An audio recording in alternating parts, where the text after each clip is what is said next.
nome de Deus. Ele nem era crente. Até o resto do texto diz assim: eu vou te enviar, Ciro, para você tirar o meu povo de lá, embora você não me conheça. Mas não é por causa de você, é por causa do meu amor a Jacó. Sabe quem era Jacó?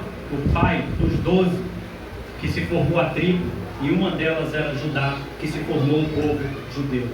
Deus disse assim: a minha promessa para aquele povo, eles vão sair de lá por intermédio de você, Ciro, embora você não me conheça, embora você não me reconheça. Mas não é por causa de você, é por causa de Jacó, o escolhido. Ciro, Alexandre, Ciro foi chamado para recuperar um povo que foi escolhido. Que coisa, não? Precisou ser crente? Precisou conhecer a Deus? Precisou não. Ele foi uma ferramenta usada por Deus, por amor àquele que Deus escolheu de fato. Amém? Acontecendo isso, o que Ciro escreveu foi o seguinte. Ciro escreveu o seguinte, o depoimento de Ciro está lá no final de 2 Crônicas. Ele disse assim: eu, Ciro, decreto o seguinte, que a cidade de Judá seja reconstruída, que o seu templo seja reconstruído, que os seus muros sejam levantados, e nós vamos pagar com todo o dinheiro do reino, e todo aquele que é judeu, se quiser voltar, que volte.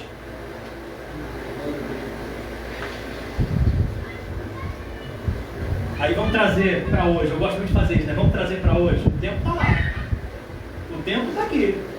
O povo passou um tempo aí na Babilônia, aprendendo um monte de coisa, ou fazendo ou não fazendo um monte de coisa, mas o tempo estava lá, o tempo era o mesmo, tinha o mesmo nome, e o povo era o mesmo. Quando foi levantado homens, por amor daqueles que foram escolhidos e chamados, o decreto foi esse: todo aquele que é de lá, e se quiser voltar, que volte.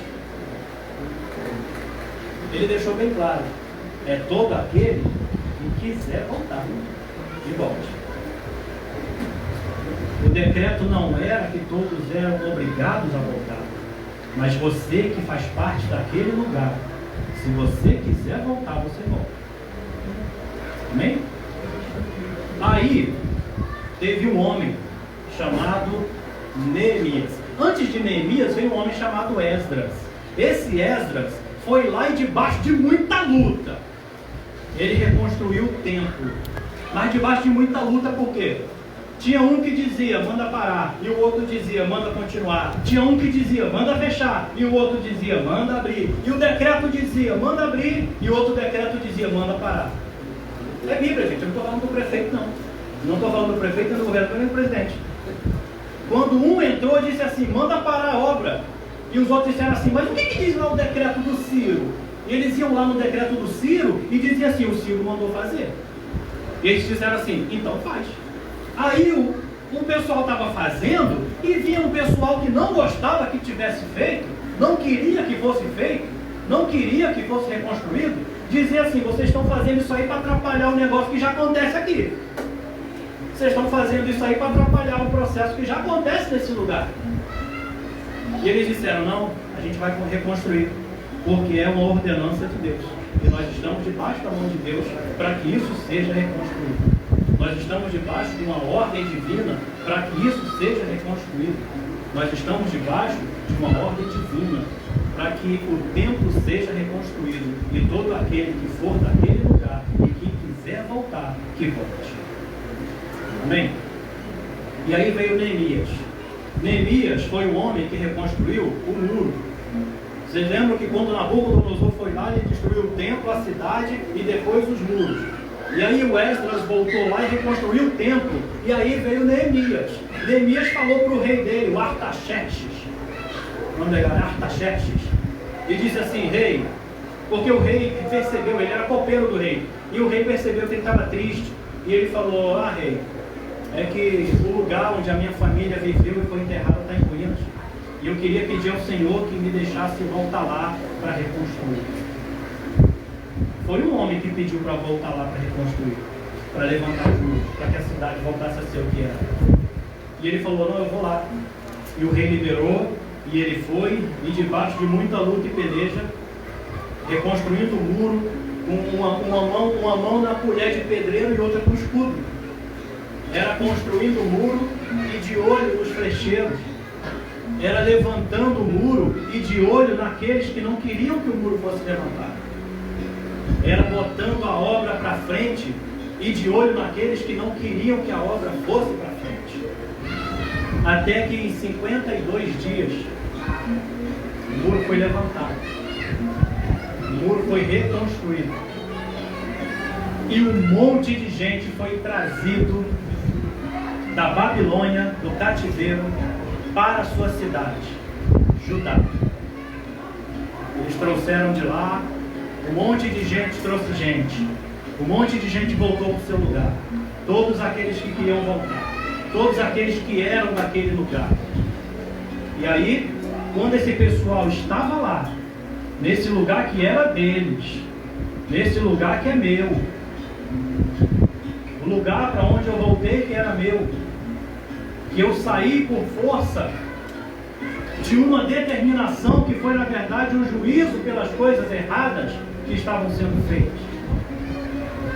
E aí, quando o templo foi levantado e o muro foi levantado, esse homem que liderou essa volta, o homem que liderou essa volta, o homem que estava de frente com essa volta, que se comprometeu com esse povo que voltaria, esse homem que estava de frente, em Neemias capítulo 8, ele faz o seguinte, é o que eu queria ler para vocês. Quando chegou o 7º mês, e os israelitas tinham se instalado em suas cidades, todo o povo juntou-se como se fosse um só homem na praça, em frente da porta das águas. Pediram ao escriba Esdras que trouxessem o livro da lei de Moisés, que o Senhor dera a Israel. Ele estava falando das escrituras. Assim, no primeiro dia do 7º mês, o sacerdote Esdras trouxe a lei diante da assembleia, que era constituída de homens, mulheres e todos que podiam entender. Sabe por que ele levanta aqui esse fato de que juntou homens, mulheres e todos que podiam entender? Porque quando os judeus foram levados para o cativeiro, eles começaram a lidar com outro tipo de idioma. Eles começaram a falar outra língua. Eles começaram a ter um outro dialeto. A forma com que eles falavam e entendiam não era mais igual ao que eles falavam e entendiam no lugar de onde eles viviam. Era diferente. Às vezes eles não entendiam mais o que o líder estava falando. Era estranho. E aí ele diz, chamem todos aqueles homens e mulheres que puderem entender. O versículo 3 diz, ele leu em alta voz desde o raiar da manhã até o meio-dia. Ele leu as escrituras desde o raiar de amanhã até o meio-dia. A palavra de Deus. Não foi um culto de meia hora, não foi um culto de 1h30. Ele começou a ler desde manhã até o raiar do dia. De frente para a praça, em frente à porta das águas, na presença de homens, mulheres e de outros que podiam entender. E todo o povo ouvia com atenção a leitura do livro da lei. Todo o povo ouvia com atenção o que a palavra de Deus estava dizendo. O escriba Esdras estava numa plataforma elevada de madeira, construída para a ocasião, como se fosse um púlpito, um lugar alto, um lugar onde todo mundo pudesse ver e ouvir o que ele estava falando. Ao seu lado, à direita, estava Matitias, Semar, Anaías, Urias, Ilquias e Manasseias. E à esquerda estavam Pedaías, Misael, Malquias, Assum, Asbadana, Zacarias e Mesulão. Esdras abriu o livro diante de todo o povo, e este podia vê-lo, pois ele estava no lugar mais alto. E quando abriu o livro, o povo todo se levantou. Por que o povo se levantou? Porque eles estavam diante da palavra de Deus. O nome disso é reverência. Algo que talvez tenha se perdido. As pessoas não ficam em pé na hora da leitura. As pessoas não dão atenção à pessoa que está aqui na frente lendo a palavra de Deus. A gente mira às vezes na pessoa que está aqui e não leva em consideração que ela vai falar da palavra de Deus. Não é a pessoa que está aqui, é o que está sendo falado aqui. Não são os erros da pessoa que está aqui, é o que a palavra de Deus está dizendo aqui. Esdras louvou ao Senhor, o grande Deus, e todo o povo ergueu as mãos e respondeu amém, amém. Então eles adoraram ao Senhor, prostrando o rosto em terra. Os levitas, Jesua, Bani, Sebania, Jasmin, Acube, Sebatai, Adias, Maacéias, Quelitá, Azarias, Josadab, Anã e Palaías, instruíram o povo na lei, e todos permaneciam ali, leram o livro da lei de Deus, interpretando-o e explicando-o, a fim de que o povo entendesse o que estava sendo lido. Não adianta eu vir aqui diante de vocês e falar um monte de palavras que vocês não vão entender.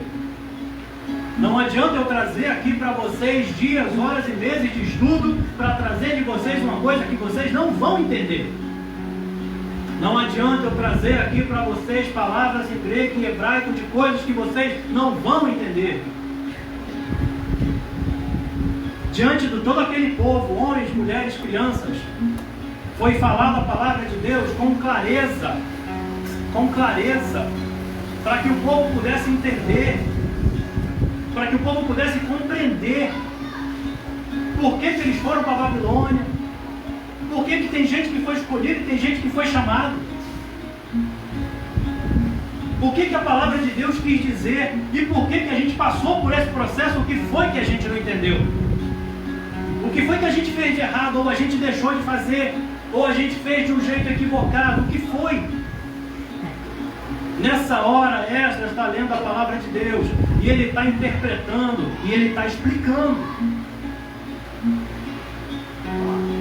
Então Neemias, o governador, Esdras, os sacerdotes, os escribas e os levitas, que estavam instruindo o povo, disseram a todos: este dia consagrado ao Senhor, o nosso Deus, nada de tristeza e de choro, pois todo o povo estava chorando quando ouvia as palavras da lei. O povo não estava emocionado, o povo não estava comovido, o povo estava triste. O povo estava triste porque Deus deu a eles uma ordenança das qual eles não cumpriram. O povo aqui não se comoveu de tristeza, de uma íntima tristeza.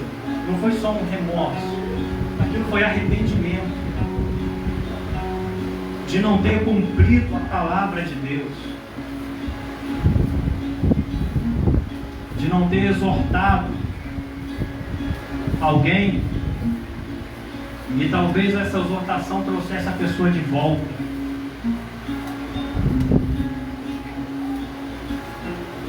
A melhor pessoa da igreja, se é que a gente pode dizer assim, é aquele que diz aonde você está errado. Porque a palavra diz lá em Tiago, que aquele que ajuda a pessoa a voltar do seu mau caminho, ele cobre milhões de pecados.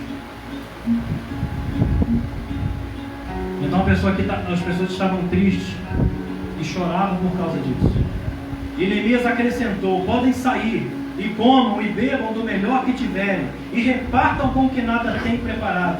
Este dia é consagrado ao nosso Senhor. Não se entristeçam, porque a alegria do Senhor os fortalecerá. Ou a alegria do Senhor é a nossa força. Os levitas tranquilizaram todo o povo, dizendo: acalmem-se, porque este é um dia santo, não fiquem tristes. É o dia da volta, é o dia do renovo, é o dia do conserto, é um dia feliz, é um dia de deixar para trás tudo que foi errado, é um dia de consertar tudo que estava errado, e é um dia de aceitar um novo caminho.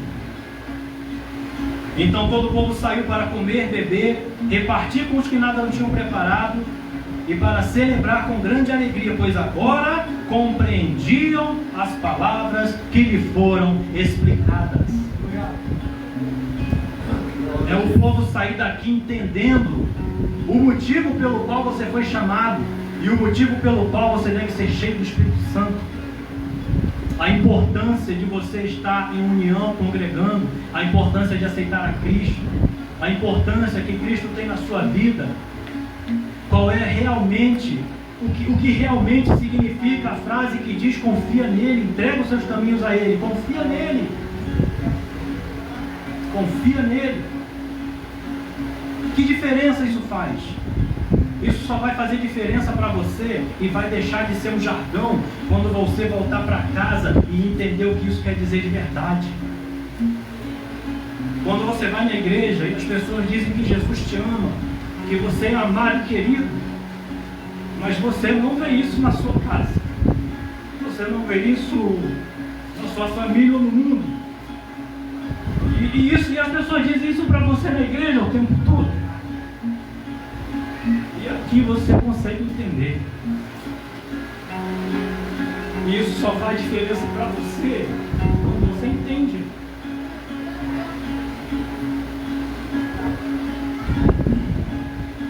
No segundo dia do mês, os chefes de todas as famílias, os sacerdotes e os levitas reuniram-se com o escriba Esdras para estudarem a palavra de Deus. Eu quero entender o que é isso que vocês estão falando.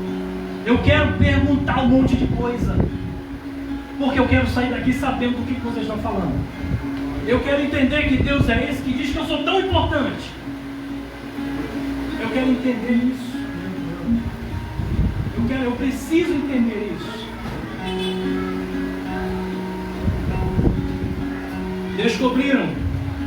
Descobriram na lei que o Senhor tinha ordenado por meio de Moisés que os israelitas deveriam morar em tendas durante a festa do 7º mês. Por isso, anunciaram a todas as suas cidades em Jerusalém: saiam às montanhas e tragam ramos de oliveiras cultivadas, de oliveiras silvestres e murtas, e tamaras e árvores frondosas, para fazerem tendas conforme está escrito. Aqui eles entenderam um princípio. Eles entenderam um princípio.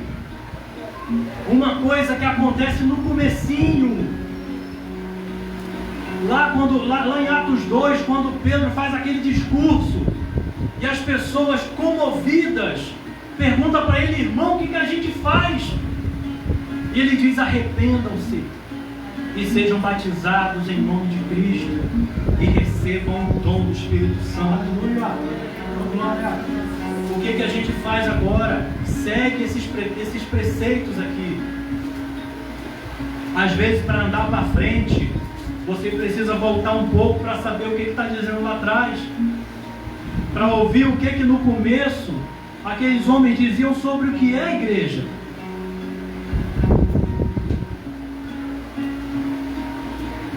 Então o povo saiu e trouxe os ramos, e eles mesmos construíram tendas nos seus terraços, nos seus pátios, nos pátios do templo de Deus, e na praça junto à porta das águas, e na que fica junto à porta de Efraim. Todos os que tinham voltado do exílio, construíram tendas e moraram nela, desde o dia de Josué, lá atrás, lá no comecinho, desde o dia de Josué, o filho de Num, até aquele dia, os israelitas não tinham celebrado essa festa dessa maneira. E grande foi a alegria deles. Quando? Quando eles celebraram a festa da maneira que era para ser. Quando eles voltaram a fazer aquilo que era para ser feito. Quando eles começaram a fazer as coisas da maneira que era para ser feito.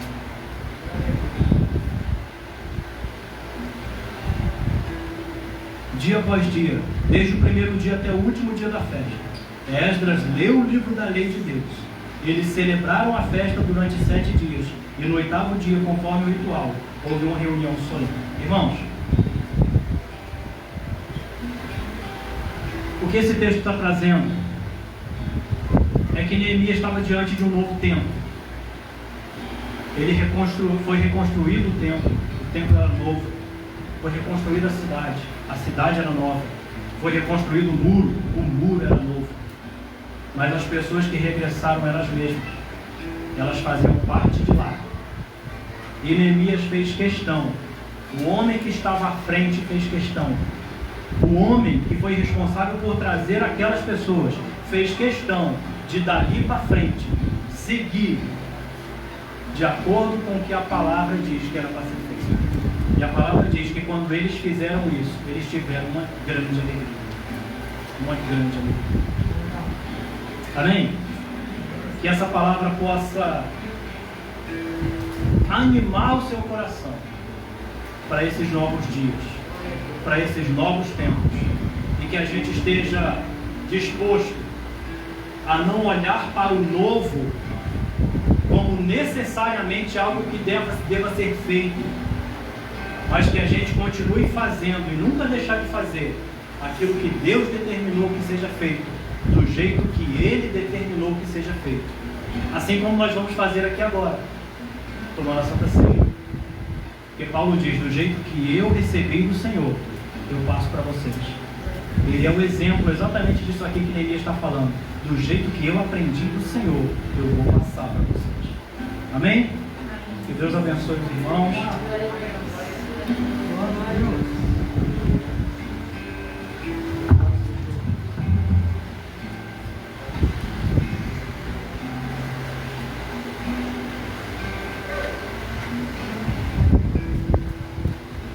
Amém, meus irmãos? Amém. Glória a Deus. Deus é poderoso para fazer até quem não quer cumprir o propósito fazer. Cumprir. Por quê? Porque tem uma palavra, um decreto que Deus deu. Quem fala no decreto? O Marcos falou aqui, Jeremias. E Jeremias falou, passou muito tempo. Mas na hora que Deus determinou no céu, chegou o tempo de cumprir. Não tem ninguém para cumprir, não tem santo para cumprir.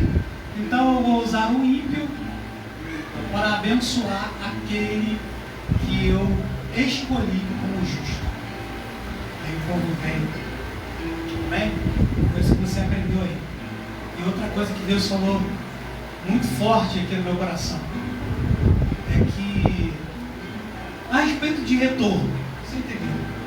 Retorno. Temos que estar com o nosso coração aberto, porque haverá retorno. Deus falou nessa noite aqui. E a gente precisa estar atento e sensível, porque o povo foi e houve uma vontade, foi pregado aqui, houve uma vontade. Ó, quem quiser voltar, retornar, pode estar aberto. Amém? Glória a Deus. Pelo nome tradicional fala assim, que não somente as portas estejam abertas, mas que você esteja aberto.